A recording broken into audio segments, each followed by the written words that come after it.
दोस्तों, ये वाकया है एक वफादार और ईमानदार लड़के फैजान की। ये कुछ पुरानी बात है जब दुनिया जवान थी और इंसान अपने खुदा की इबादत में लगे हुए थे।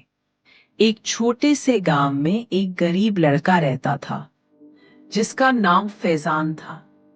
फैजान के माता पिता का इंतकाल 55 में ही हो गया था और वो अपनी दादी के साथ अपनी टूटी फूटी झोपड़ी में रहता था।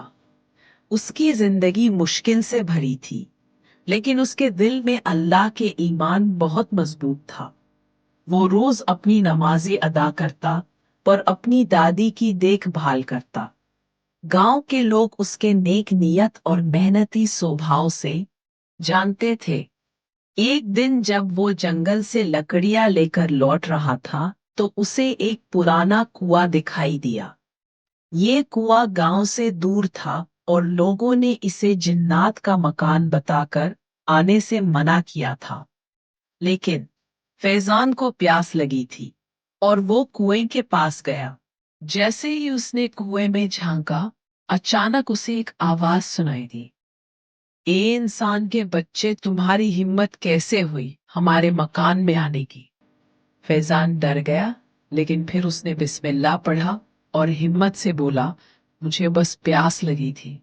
मेरा कोई इरादा नहीं था तुम्हारे मकान में दखल देने का। फिर कुएं से एक धुंधला सा परकश निकला और फैजान के आंखों के सामने एक खूबसूरत लड़की बन गई। उसकी आंखें चमकदार थी और उसके बाल लंबे थे। फैजान ने डरते हुए कहा, तुम कौन हो? तुम मेरा नाम कैसे जानती हो? वो बोली, मेरा नाम रिहाना है। मैं एक जीन हूं और मैं जिन्नात की दुनिया से हूं। तुम डरो मत, मैं तुम्हें नुकसान नहीं पहुंचाऊंगी। मैं एक मुस्लिम जीन हूं और अल्लाह की इबादत करती हूं, जैसे तुम इंसान करते हो। फैजान अभी भी डरा हुआ था, लेकिन उसने अपने आप को संभाला और बोला, अगर तुम वाकई अल्लाह की बंदी हो तो मुझे माफ करो और मुझे वापस अपने गांव जाने दो। रिहाना ने मुस्कुराते हुए कहा, तुम जा सकते हो, लेकिन मैं तुम्हारी मदद करना चाहती हूँ। मुझ पता है कि तुम्हारी दादी बीमार है और तुम्हारे पास उनके इलाज के लिए पैसे भी हैं। फैजान हैरान हो गया, तुम्हें यह कैसे मालूम कि मेरी दादी बीमार है? रिहाना ने मुस्कुराते हुए कहा, हम जिन्नात इंसानों की दुनिया देख सकते हैं, मगर तुम नहीं देख सकते। मैंने तुम्हें कई दिनों से देखा है।